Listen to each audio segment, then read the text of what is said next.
Hello Philippines and hello world! Magandang araw po sa ating lahat. Nakakaloka ang bilis ng araw at magbabagong taon na. Dito nga kami sa bayan para maghanap ng anis. Charot!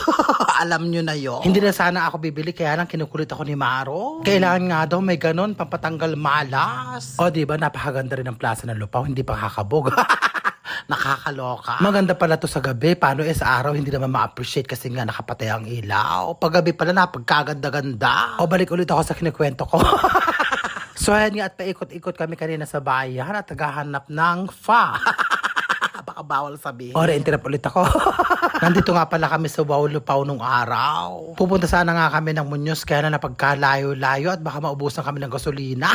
Sabi ko nga kay Bimbo, gagasolinahan ko na lang. Buti na lang tumingin ako sa page ng Lupaw. Nakita ko nga doon na dito matatagpuan ang bilihan ng pho.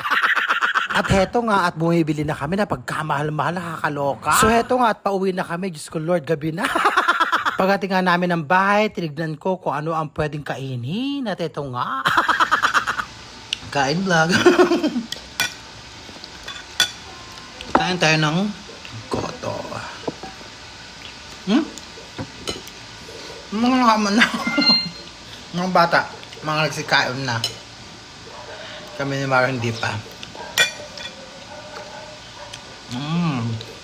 Ararating lang namin galing. Diyos ko po, ang dami namin pinunta, nakakaloka. Isang oras kami naghahanap ng mabibilhan. No, sabi ko. Paikot-ikot kami sa bayan. Diyos ko Lord.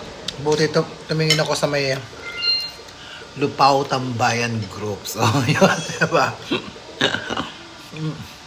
Doon ko nakita. Ito sa may Barangay Flores. Malapit sa eskwelahan. Bago mag-eskwelahan kanan. Doon namin nabili. Kaloka. Ngalang ubod ang mahal. Yung isang yung ganun, yung ganun. Magkano dito? 12. Doon 20. Mas malaki ng konti, 25. Nakakaloka. Napakamahal. Naputok pa lang, Diyos ko Lord. Kihala. Ito kasi gusto niya. Kaya ako ayoko. Para Meron pa akong pampatanggal ng malas. Yes, may nabili kaming maliit na ganon. Yan. Maliit. May alam pa, may nalalaman pa siyang patanggal-tanggal ng malas. Nakakaloko naman. Okay. Hanggang dito na lang. I love you all and I thank you. Bye guys.